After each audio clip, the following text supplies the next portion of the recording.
But before I get started, I would like to first and foremost express my gratitude towards the New Mexico Department of Higher Education for inviting me to this reception. Thank you for allowing me to share my story, allowing me to share my experiences with higher education system, aka college, and thank you for allowing me to elevate my voice in this way. I know I speak on behalf of all New Mexico college students when I say thank you so much for advocating for us. So that introduction really is me in a nutshell. I am a DACA student. I'm a dreamer, first generation immigrant, Latina, woman of color. And since I was very young, my parents, who are both also undocumented immigrants, instilled in me the importance of obtaining education, a college degree, even though neither one of them have ever got to college. My father, I believe, only got up to a seventh grade education, and my mother just recently got her GED, which I'm super proud of. So yeah, so and my mom cleans houses, and my father works in construction. And I specifically remember watching my mom, clean the floors at one of the houses when I was younger, and she would look up at me, and tell me, "I hope you're watching me because I don't want you to end up like your father and I." When in fact, at that moment I prayed that I become half of the people that both she and my father are. But regardless, I did what they said, and I focused on school, and I became fully bilingual by the age of 3. And at that point, I officially became the family translator, and I'd accompany my parents everywhere, especially the clinic, the hospital, to doctor's appointments.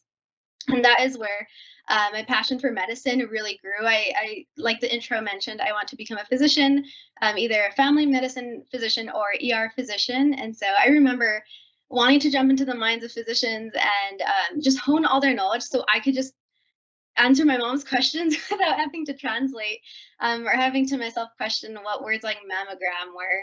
So yeah, it started from there, and it just grew as I gained more knowledge as far as all the barriers that undocumented immigrants face when accessing healthcare, and as I learned more about all the healthcare disparities throughout our nation, but specifically in New Mexico.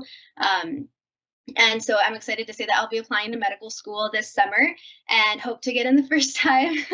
And I'm not sure where I'll be accepted to, but what I do know is that I'd love to come back after receiving my education and come back to serve northern New Mexico, serve the community that has molded me and empowered me and uplifted me to be the woman that I am today. And I do think that we need more Latina doctors. I think we need more doctors that look like the people that we are serving. So I'm excited for that. And so that is why I want to go into medicine. But I'm going to backtrack a little bit and talk about the obstacles that college students like myself face.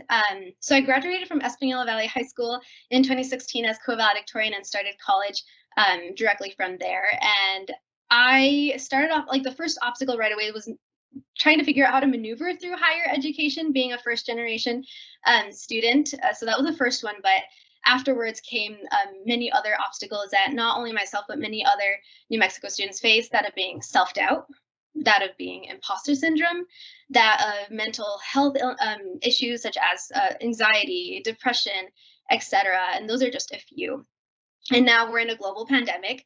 And so all of those were completely exacerbated and added to more anxiety, more stress, just this feeling of unpredictability for us. And so, yeah, it was tough. It was a tough transition, but I know I can speak on behalf of all Northern New Mexico college students when I say that from day one, I have felt extremely supported by the Northern New Mexico college community, and Dr. Bailey, the administration. And as I'm a part of Student Senate, so we have been doing our best to push student surveys and to talk to the students and ask, like, are you coping? How are you coping?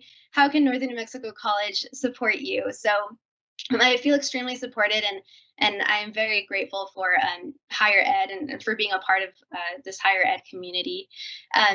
But personally, in my case, I think the biggest obstacle as a college student has been finances, paying for college. And we all know that college can be extremely, or is extremely expensive.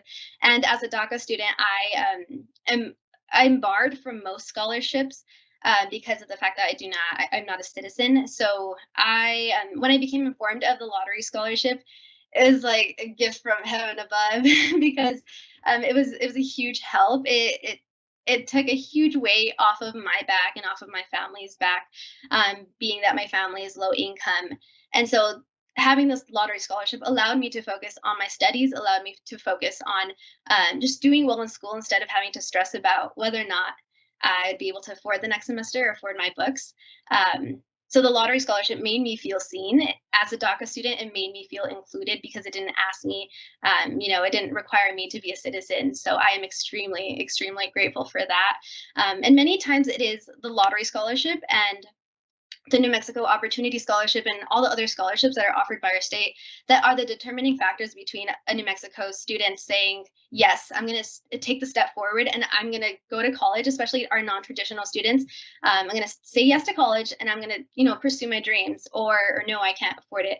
So I think we are all extremely blessed to have financial aid opportunities such as those. And so, yeah, I am extremely grateful for that. And to conclude, I just want to say that I'm excited to say that I'll be graduating in May with my Bachelor of Science in Biology. Woo!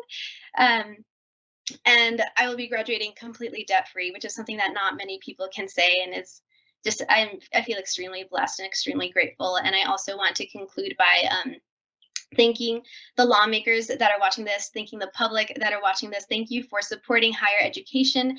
Thank you for supporting and sustaining financial aid opportunities such as the New Mexico Lottery, the New Mexico Opportunity Scholarship, and many more. Because they really do make the difference. They made a difference in my life. So thank you, and please continue to support it. And please continue to keep students like me in mind, or students that can relate to me in one way or another. We're out there and we are extremely grateful. And I appreciate your attention and time. And thank you again, Higher Ed Department, for having me on here.